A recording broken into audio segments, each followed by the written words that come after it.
every single day, somewhere in India, a Dalit is humiliated, assaulted, raped, beaten, and killed. Considered outcasts, not even worthy to be in the caste system. The vast majority of them are poor, illiterate, and survive on less than $2 a day. It was into this dark side of Indian society that Matthew Cork stepped in and came face to face with the plight of India's Dalits. Thank God brought me to India to break me. Cork is lead pastor of Friends Church in Yorba Linda, California. In 2007, on his first trip to India, he saw up close the challenges millions of Dalits endure.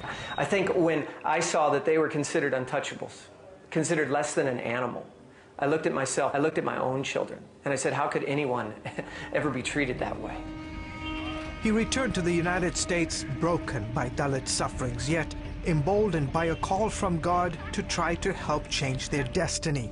And we believe that our job is to be the catalyst church in the West to free the Dalits in our generation.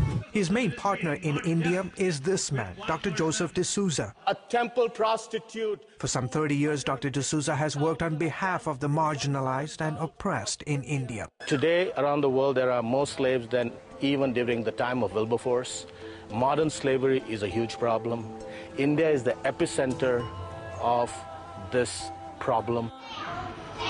Dr. D'Souza told Pastor Cork that education was the key to ending modern-day slavery in India.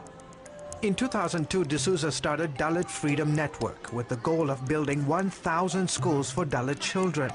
Pastor Cork wanted to build schools after seeing how access to education can change the life of a Dalit. Because you see, if you can educate them and they can begin to understand why they might be in poverty, if they begin to understand their plight, if they begin to see that they are created in the image of God and there is opportunity, and an English education brings them that opportunity that they would have never been afforded to them. The first Good Shepherd School opened in 1998. Today, there are 107 schools across India, 42 funded by Friends Church.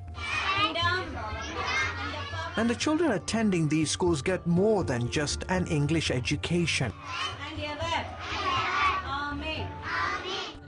Almost every day we talk to them about Jesus. We teach them Christian songs, teach them Bible verses. We want the kids to know who Jesus Christ is and give them an opportunity to experience the love of God. High five, buddy. Here we go. The excitement and the opportunity to get an education for so many of these young Dalit children. They can't afford to go to school. Yes, sir.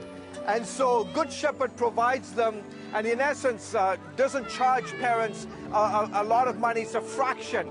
And so these kids can go to school.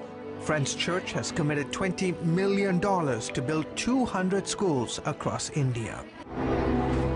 To help raise more awareness and stir people to greater action, Friends Church has made a movie about the Dalits of India. The film is called Not Today. It's a story about a rich young American from Orange County, California. Oh, are you kidding me? We're going to India. Who goes partying halfway around the world with friends. India. Where the ladies at? Let's get some action tonight. Only to get exposed to the seedy world of human trafficking. You're telling me that you sold your daughter? Best for Anika. I'm not leaving until I see this is what you're saying. He winds up risking his life to help a Dalit father search for his little daughter he sold to human traffickers. It's overwhelming, isn't it? It's amazing to think that we actually filmed here. Brent Martz is Creative Ministries pastor at Friends Church and producer of Not Today. When people watch Not Today, they'll see the story of the Dalits in India. They'll see the story of human slavery and human trafficking, and they'll be drawn into it. Their lives will be compelled to get involved because they've felt it. Maybe they finally felt what it's like to be a little girl who's taken from her father or even sold by her father. Not Today opens in theaters next April. Cork says profits from the film will fund the 200 Dalit schools.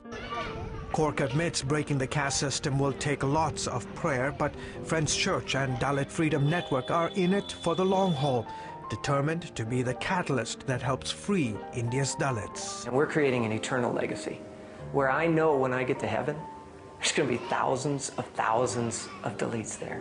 They're going to look me in the eye and they're going to say thank you for making a difference in their life. George Thomas, CBN News, Bangalore, India.